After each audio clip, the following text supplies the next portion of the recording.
Our next speaker is Professor Clement Loy, who will talk about genetics in frontotemporal dementia. And it's my great pleasure to introduce Clement.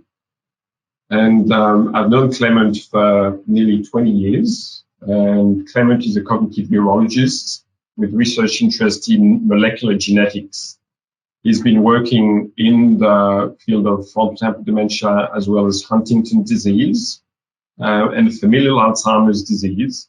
He trained in Sydney, in London, and has been back in Sydney since 2003.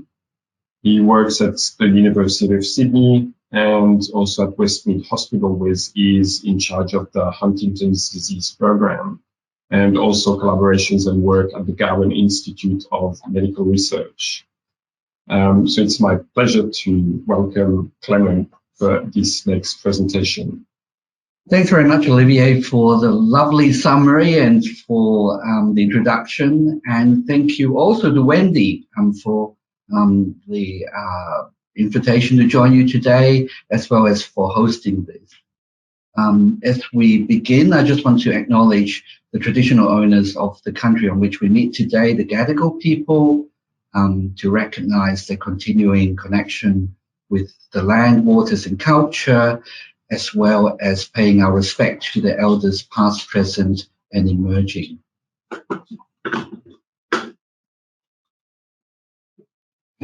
Great.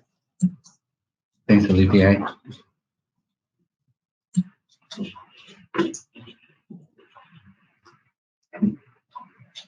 Fantastic. Good morning and welcome everyone to the second talk for the 2020 World FTD Marathon. And COVID certainly has changed how things work, and I can't see you, but I presume you can see me, and welcome. For the next 20 minutes or so, I would like to chat a little bit about the genetics of FTD. Since 1998, mistakes in a number of genes have been identified as the cause for FTD. And in fact, Rosa Rader-Makers, that you heard from earlier today, has been one of the instrumental scientists in unraveling the genetics of FTD. The genetics of FTD had taken us to some new places scientifically, but clinically and on practical terms, it also means that an offspring of someone carrying one of these genetic mistakes would have a high or 50% chance of developing FTD also. So when I chat with patients that I see and their families, one of the natural questions would be, my aunt has FTD, what does it mean for me? I can't see you, but I presume a number of you would have a similar question. Unfortunately, for most people with a family history of FTD, they don't actually have one of these single gene forms of FTD, but the question is how we separate out the single gene forms from usual or ordinary family history of FTD. And to do that, I would like to introduce you to some of the basic concepts in modern genetics, talk about single gene diseases, then broaden our discussion to genetically complex diseases, and show you how they sort of work out in family trees, and then bring the two together and look at family history and FTD, and then we can conclude with a few remarks and questions. In the middle of that, I'll have a quiz, so you might have to pay attention. Okay, introduction. So our bodies are made out of cells. In fact, about 37 trillion of them. But within each cell, there's genetic material. The genetic material, if you like, is the instruction booklet for each cell. So if there's a mistake in it, then we won't be able to, the cells won't be able to function normally. I don't know whether you can see the pointer, but here we go. Within each cell, there's genetic material packaged in chromosomes, but as many of you would have heard, then they are stored in this information packages called DNA. Within DNA, of our DNA, that we all have 25,000 genes each, and these genes are encoded in information packages called nucleotides.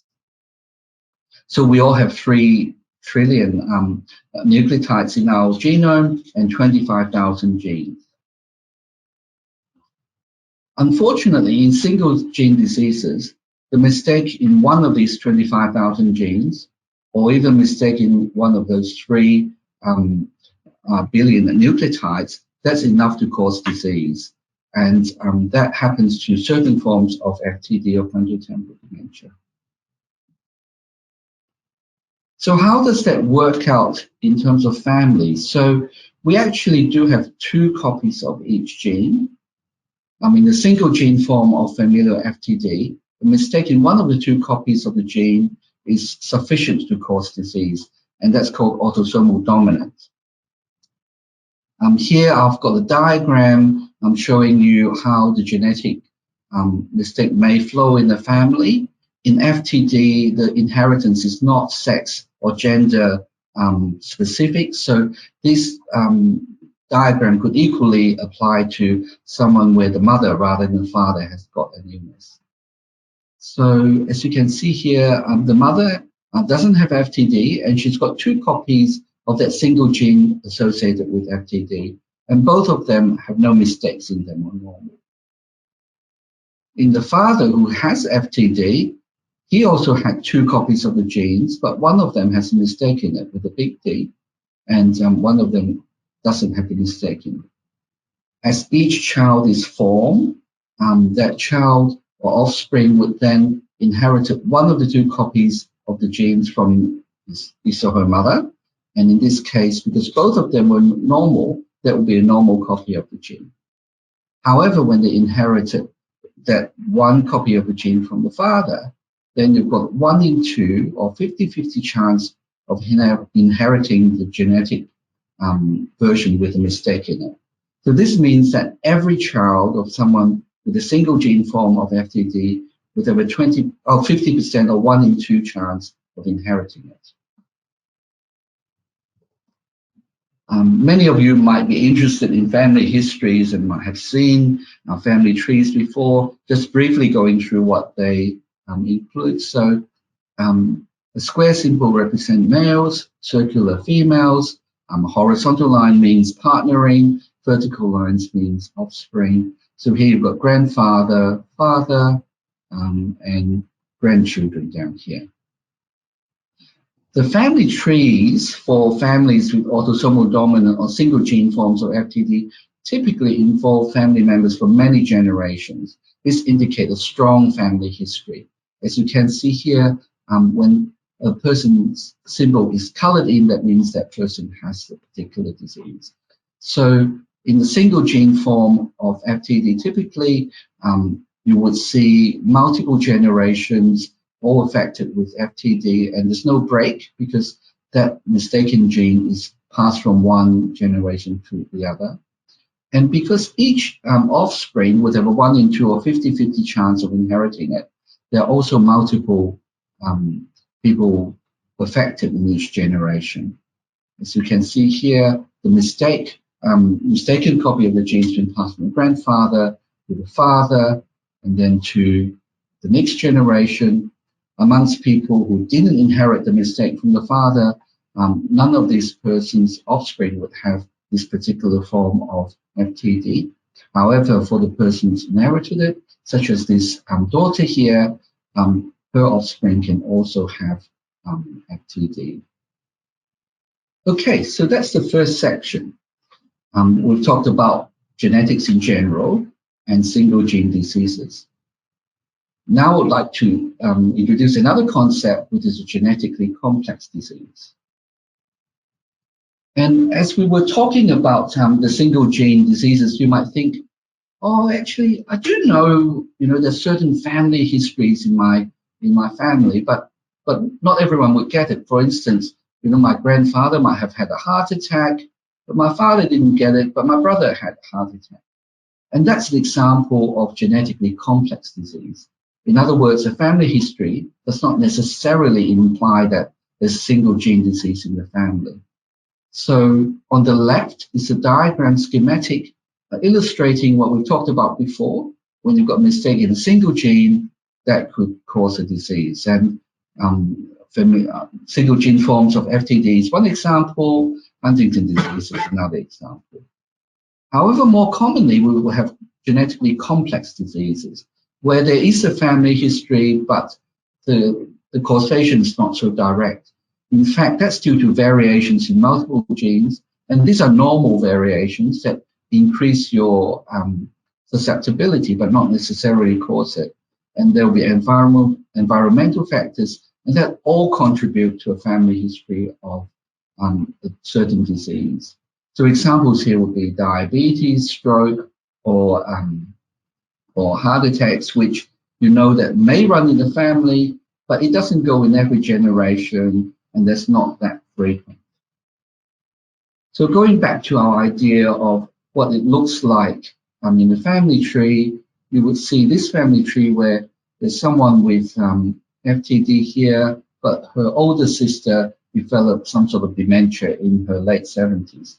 So that's one example where there is some familial predisposition.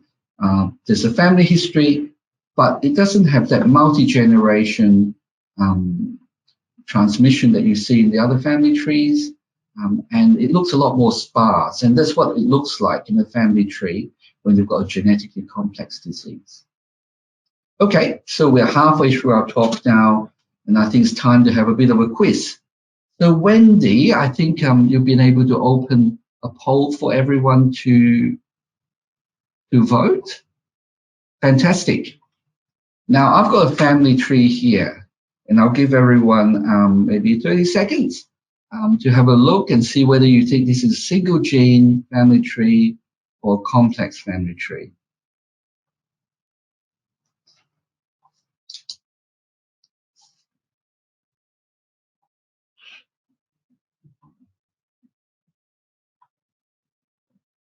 We're getting the votes coming in, which is fantastic.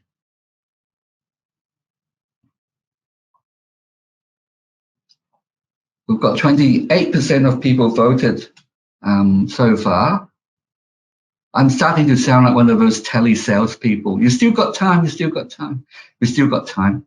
So I'll give you another 10, 15 seconds.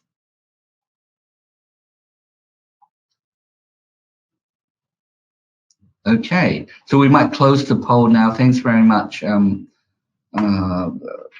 Wendy. And I'll try to, we won't share the result, I can just read it out. So in this poll, 60% of people thought that this is a single gene family, and 40% thought it's a complex genetic family history. So yeah, so the majority is right.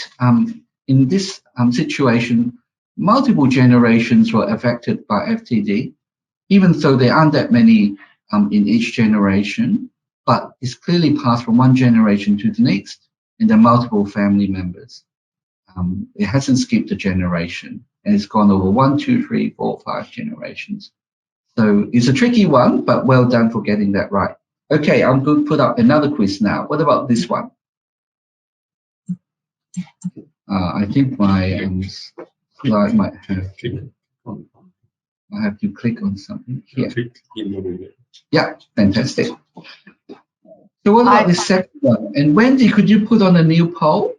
Yeah, I'm just having a few troubles with that, Clement. So you might actually have to just ask the audience, or even if they put it in the chat.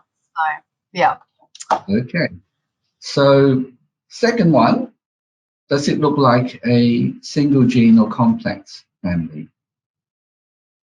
By the way, you know, when you go home today, you might end up writing up your family history, and at the end of this, I'll make some suggestions as to what to do and what would be next steps. So don't worry, we won't leave you hanging with some thought and not know what to do with it. So this time I can't see what the poll results are, but in this situation, this is a sparse family tree. It hasn't been transmitted to from one generation to the other, so it's more likely to be genetically complex. And Clement, a lot of the families and participants have replied that it was complex, so they've understood in the questions. Oh, fantastic. Okay, last one. I'll give you a clue. This is a trick question. So does this look like a single gene family or a complex one?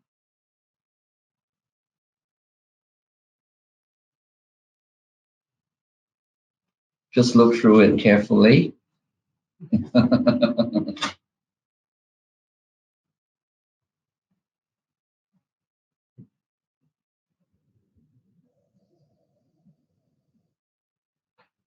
What did people write, Wendy?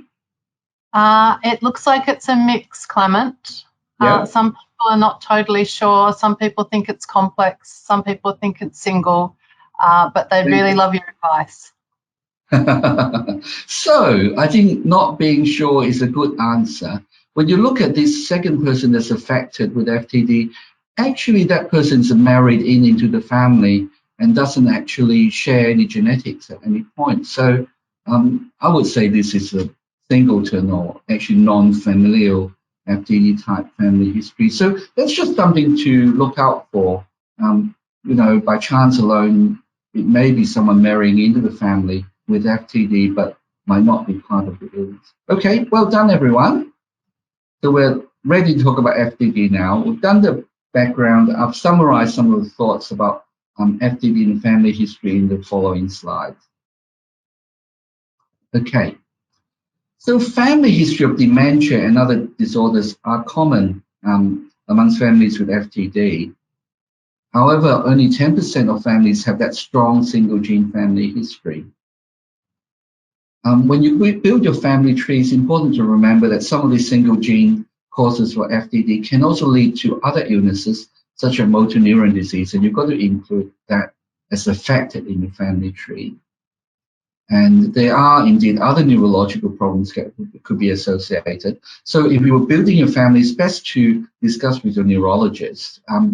Understand that there are some professional carers amongst us today too. We had a review in the Lancet a few years ago, and thankfully it's still up to date.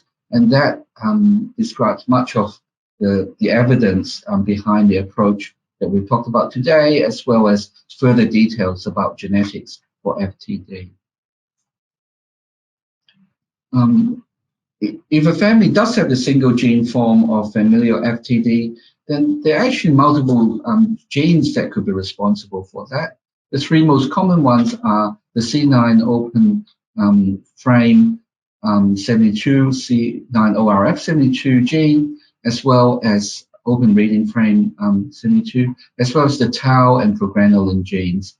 These three probably represent 80% of families with a strong family history. There are a number of other genes that might be responsible. So the testing process is not very straightforward. However, the technology now has improved so that it could easily be done, that you could test for multiple genes simultaneously. So what does it mean for families and people with FTD? First, if there's a strong family history in your family, it'd be worthwhile consulting a neurologist or geneticist and consider genetic testing for single gene disorder. The best approach actually is to start with someone in the family who actually does have FTD. Often we receive requests and questions from unaffected family members, but to identify which single gene is in the family, the best way is to start with an affected family member. Second, if a single gene mistake or mutation is found in your family, then it does have implication for each sibling and offspring of someone with FTD with a 50% or 1 in 2 chance of developing FTD. For most families where there isn't a strong family history, the good news is that generally speaking, the chance of a relative developing any type of dementia is only slightly higher than the general population, about 1.8 times. So that's good news. Okay, so I hope that's been interesting and of use to you. Let me summarize some of the things we've talked about today. So first, the family history of dementia and associated disorders is actually common in families with FTD, but for most families, it just means a slight increase, 1.8 times the chance of having dementia for other family members. However, for a small number of families, there might be a strong family history, and it might be worth considering having genetic testing. There's currently no cure for FTD or for genetic forms of FTD. However, genetic testing may allow a family to stop the genetic change from being passed to the next generation through IVF or pre-implantation genetic diagnosis. More excitingly, there are also gene-specific clinical trials running at the moment, either through specific gene mechanisms or gene therapy. When I was working more in the molecular lab back in the early 2000s, I would never have thought that, agents that we use on cell culture that work really well would one day become a therapeutic agent being trialed in humans. And that's what is exactly happening exactly now. So if you're concerned about your family history, or you think that you've got a strong family history, do chat with your neurologist or local genetic counselor or geneticist. And if you're in Sydney, or you pass by Sydney, you're most welcome to say hello, and I'd love to chat too. Okay, that's everything I have, and I'd love to hear from you and take some questions. Thank you. Thanks, Clement. That was an excellent talk. So we have one question, which is there any genetic association between FTD and autism? Wow, that's a great question. And Olivier probably, he's running a project on that, and he would have a better answer. But yes, I mean, over the past decades, we have observed situations where when we look at a family tree, them with people with dementia, actually not just FTD, in other types of dementia, familial dementia too, and then we notice there's someone in the family with autism. I don't think that's entirely well sorted out yet. Some of the current thinkings are maybe it is genetically complex, so there are multiple sort of genetic influential risk factors that added together that might point you one way or another. The single gene forms, we are less clear about autism and the association with that. So the answer is it is a bit complicated. It's still being worked through. And actually, if you're in Sydney, should they contact you, Olivier? Yeah. Olivier would love to be contacted. Any other questions? Thanks, Clement. We do have another question. What's some general advice that you would give to family members who are seeking genetic counselling? So that's a good question. So if there's a family member that's seeking genetic counselling, I think the first thing, there are two sort of situations. One is if you know that there's a single gene disease in your family. One is when you don't know. We'll start with the situation where you do know. So when you do know that there is a single gene change in your family, and you're interested to see your own status, that's called pre-symptomatic genetic testing. Usually when I see people in that situation, they might be worried about a certain symptom, or they might be planning to start a family, or their children might be planning to start a family.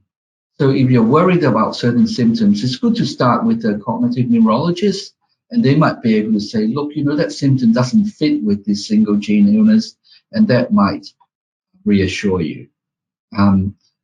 If it is about starting a family, and in fact in Australia, everyone having pre-symptomatic testing should see a clinical geneticist, genetic counselling, and that would be the first step. See your GP, and then they will refer you to the genetic counselling services in your local area. When you see them, they will often ask for the copy of genetic testing for your affected family members. So it's good to have that ready and have your family tree done. Okay, so that's the first situation when you know that there's a genetic change in your family or a single gene disease in your family. In the other situation where you don't know that, that's more complex, and often a lot of genetic services would say, look, we can't really work this through because we don't know what single gene is in your family, and we can't even get started. And that's often when the research groups come into play, and we certainly would be most happy to see families in that situation. In order to work out which of the single gene might be relevant, the key is actually to see someone affected in the family. I mean, some families might say, look, my grandfather had this, we only knew what happened, but he's passed away since then. In that situation, if they've had some sort of brain pathology, that would help a lot. But the starting point would be with someone who's affected. And we often go to, see people in nursing homes, etc., to work out what the relevant gene is in the affected person first, before then we can take it back to the unaffected family member. I hope that helps.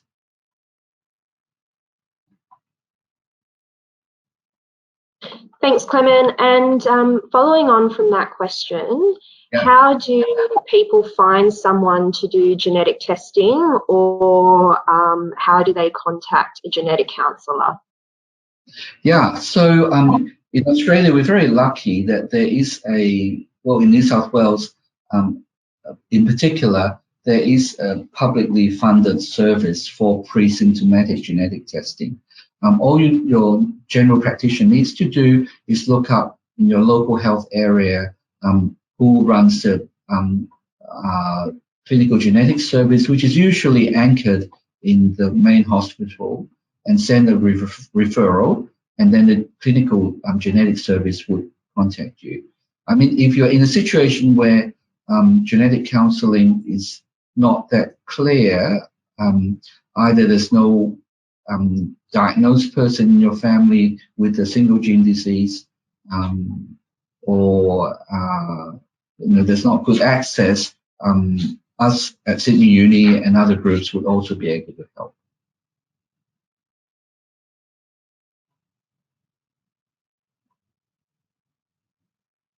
Okay, Clement, and another question. Does a particular single gene mutation always cause the same variant of FTD? So that's a really good question. So there are clear variability even within the same single gene disease. I mean, the classic example would be the C9orf72 single gene disease that some people in that family might just have motor neuron disease, some might just have FTD, some might have a combination.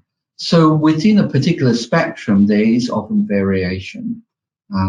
So I hope that helps it. So when you build your family history, it's good to be inclusive of everything. So hope that helps.